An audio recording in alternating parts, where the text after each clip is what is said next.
हाँ जी, तो नमस्कार सभी को। कैसे हो सारे? उम्मीद करूंगा सब बढ़िया होगे, स्वस्थ होगे, मस्त होगे, अच्छे से चल रही है आप सभी की तैयारी। तो क्षमा चाहूंगा भाई, 2-3 दिन बीच में आपको क्लासेस नहीं मिल रही, और जो फोर्थ ग्रेड के अभ्यर्थी हैं उनके लिए जो अपडेट्स हैं वो भी नहीं मैं दे पा रहा हूँ। तो थोड़ा सा टेक्निकल इशू की वजह से, क्योंकि लाइट वगैरह नहीं रहती है तो इसका थोड़ा सा रीजन होता है। चलिए, अपने बात कर रहे हैं आज। अपना टॉपिक चल रहा था कौन सा? हमारा जो टॉपिक था, उस टॉपिक का नाम क्या था भाई? पादपों में परिवहन। क्या नाम था? पादपों में परिवहन। और उसके हमने इंट्रोडक्शन थोड़ा सा पढ़ लिया था। आज हम थोड़ा सा उसको आगे कंटिन्यू करेंगे। फुलजा सिंह सिंह, यही है ना? फुलजा सिंह सिंह। चलिए, अच्छा सा एक पेन ले लेते हैं। ये बड़ा ले। ग्रहदणु क्या है ये हमने देख लिया था। गोंद किससे बने होते हैं?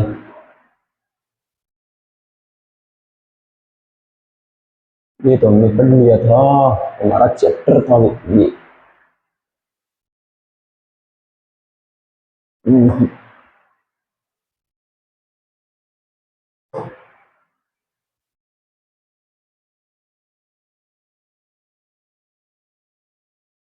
रुको भी, दोबारा डाउनलोड करना पड़ेगा।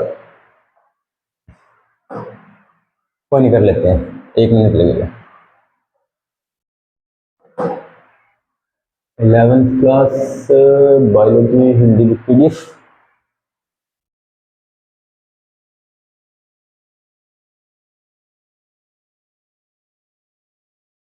बस 1 मिनट, 1 मिनट तो लगेगा ही नहीं, अपने अभी कर लेते हैं। ये भी हो गया। पुष्पपत्र के कार्य की कोशिका जैव पुष्प पौधों में परिवहन, ये चल रहा था अपना। बस हो गया डाउनलोड। पीडीएफ डिलीट हो गई थी शायद, तो ये रहा, पौधों में परिवहन।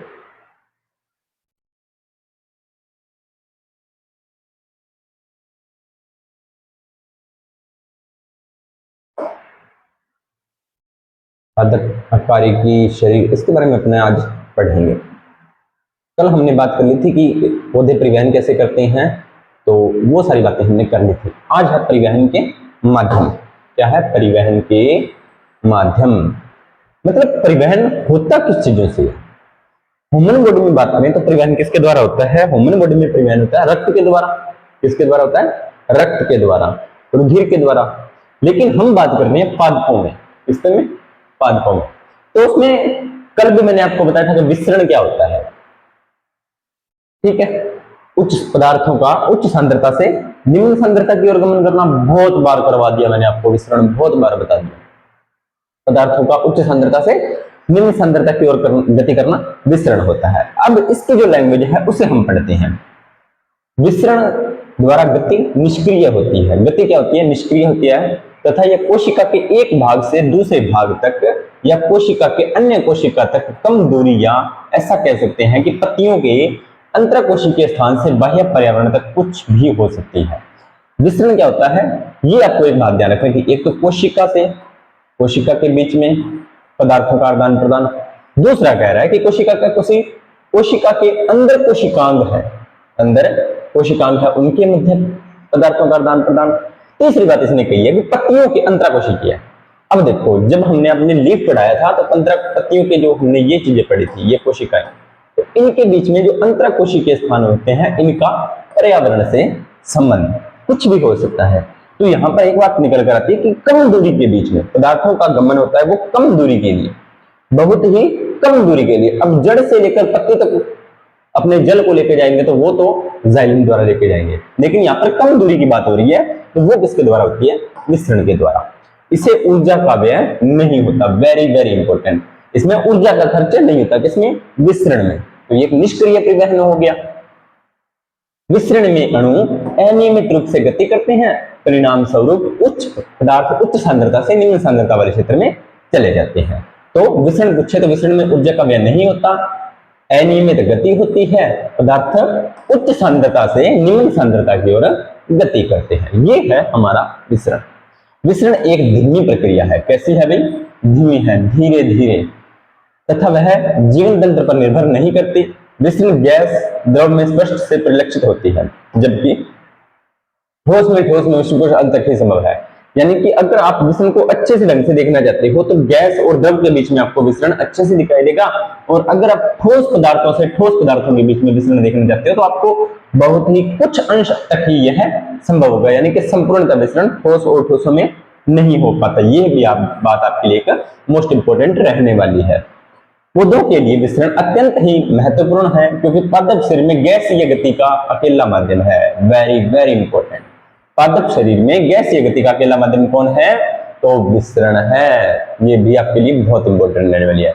विसरण की दर, सांद्रता की प्रवणता, उसके अलग करने वाले झिल्ली की पारगम्यता, ताप तथा दाब से प्रभावित होती है। यानी कि विसरण को प्रभावित करने वाले कारक कौन कौन से हैं? तो प्रवणता, पारगम्यता, ताप और दाब से प्रभावित होती है। ये भी आपको 4 पॉइंट याद रखने हैं। अगला है सुसाध्य विसरण। कौन सा? सुसाध्य विसरण। चलिए इसको थोड़ा सा देखते हैं।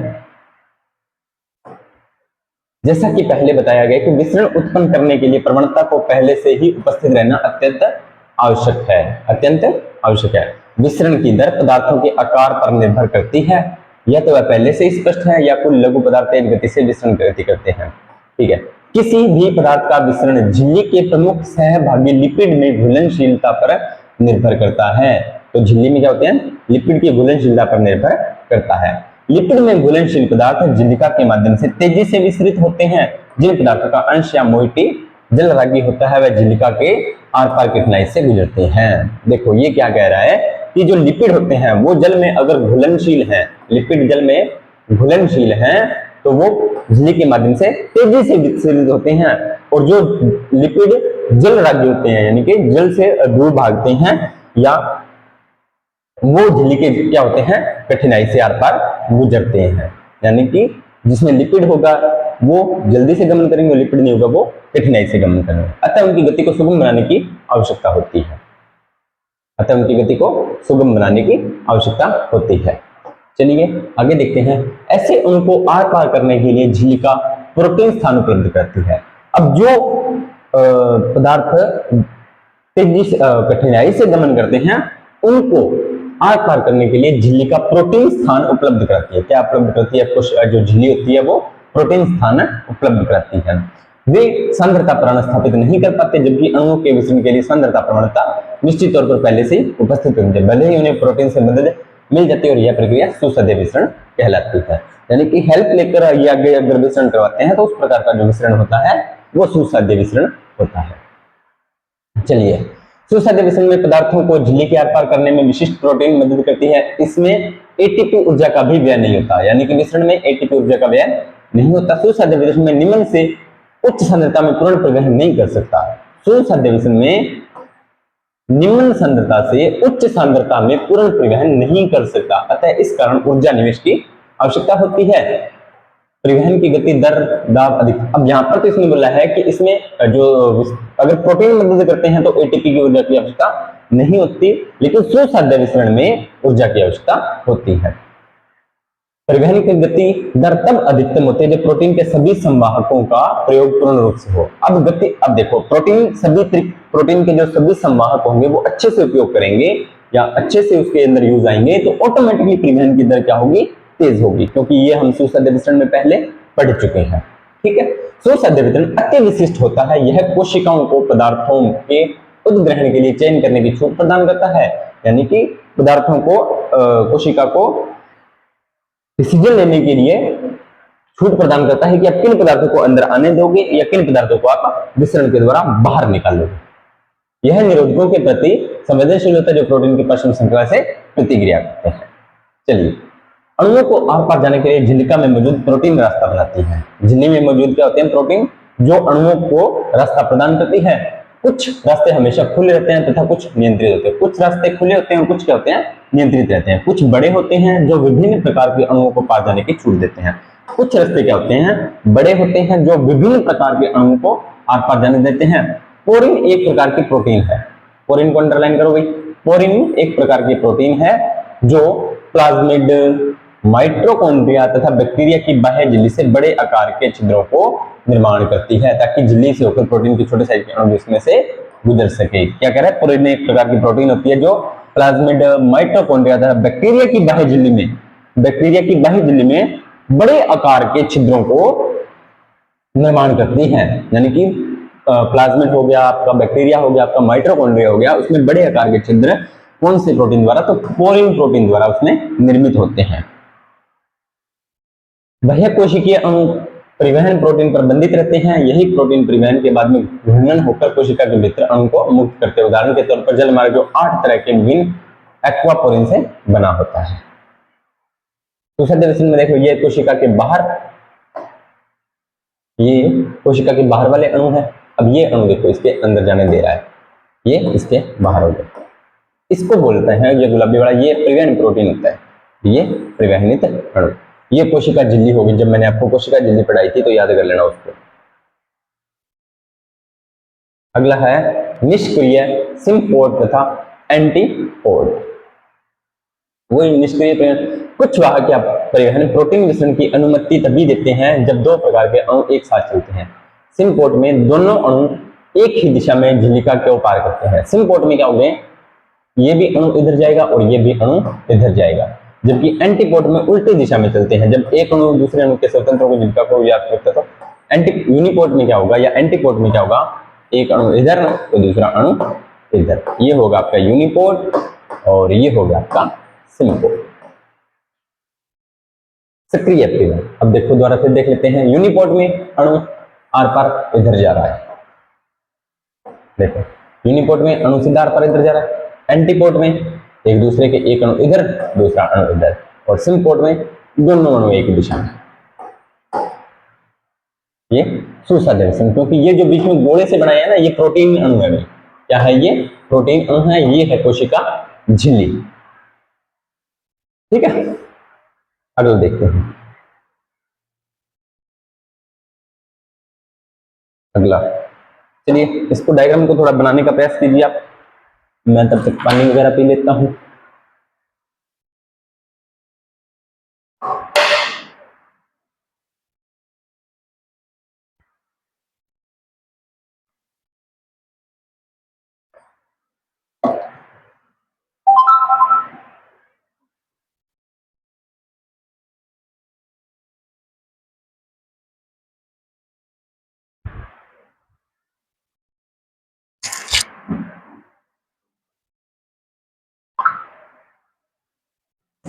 चलिए हो गया डायग्राम आपका।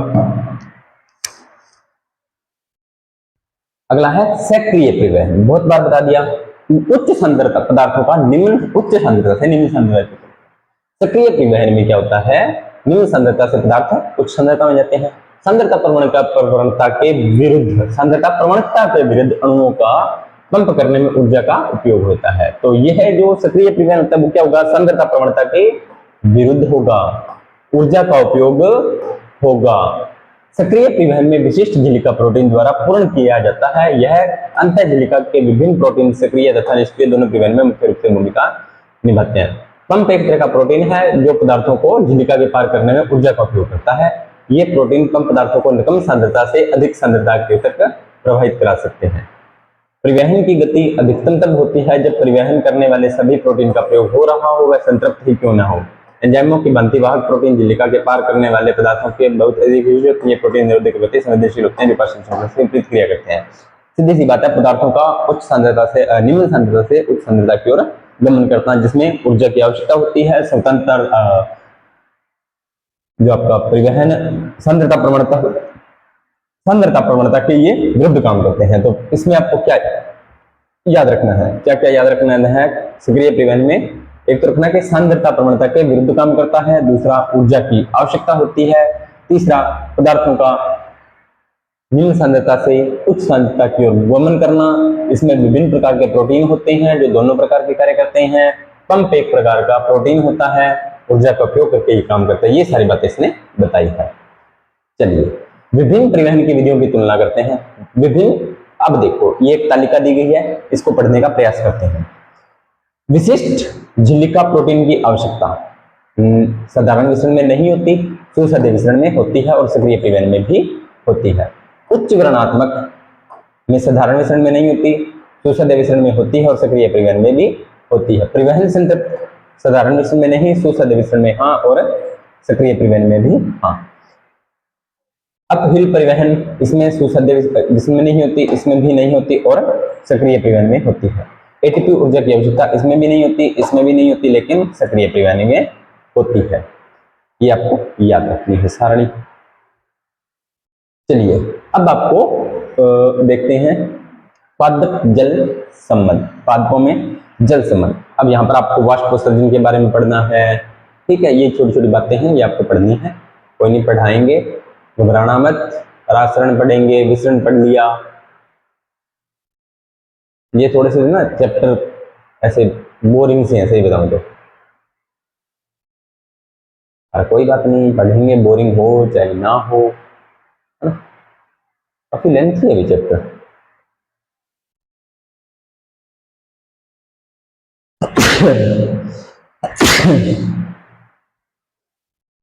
सॉरी भाई।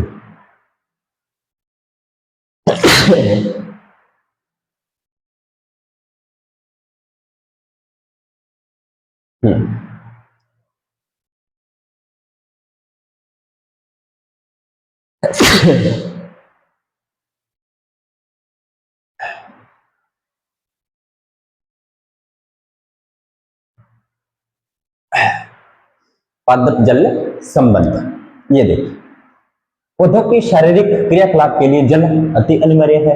बिल्कुल है भी। सारे पौधे भोजन का निर्माण करते हैं, मतलब जितने भी हम जैसे बहुत से काम करते हैं, पौधे भी बहुत से काम करते हैं, तो उनको भोजन की आवश्यकता होती है। भोजन की आवश्यकता होती है, साथ के साथ जल की भी आवश्यकता होती है, यानी कि जल ही जीवन है।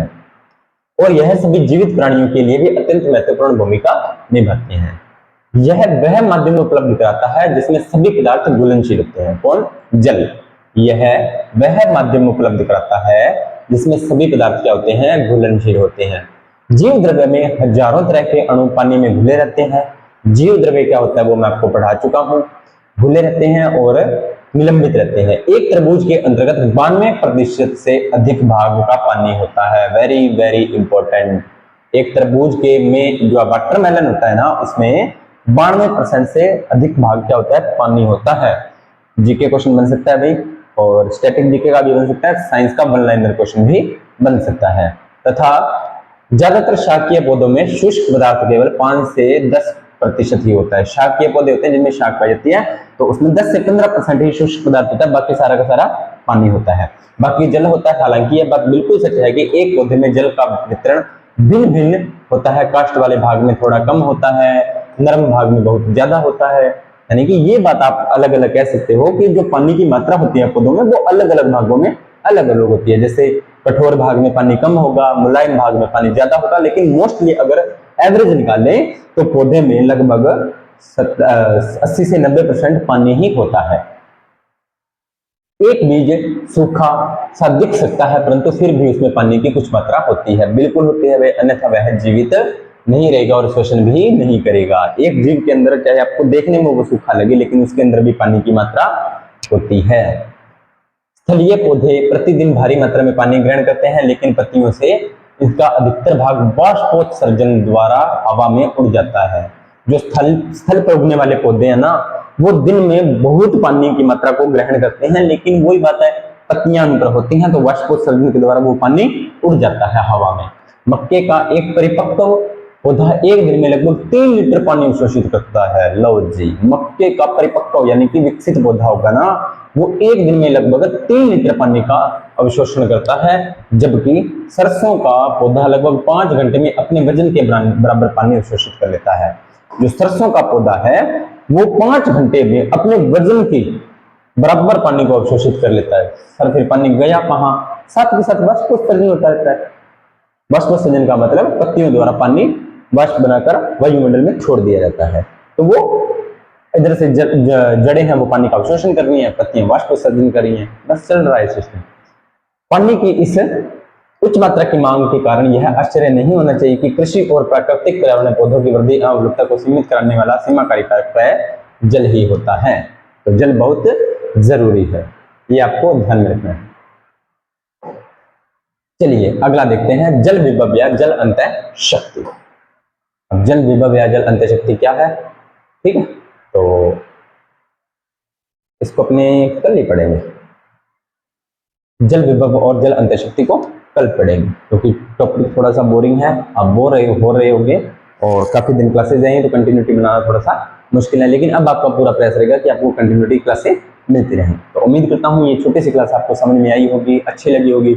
अगर क्लास अच्छी लगी तो वीडियो को लाइक करें, शेयर करें, कमेंट करें और चैनल को करें सब्सक्राइब। मिलते हैं नेक्स्ट वीडियो और नए टॉपिक के साथ, तब तक आप सभी का धन्यवाद।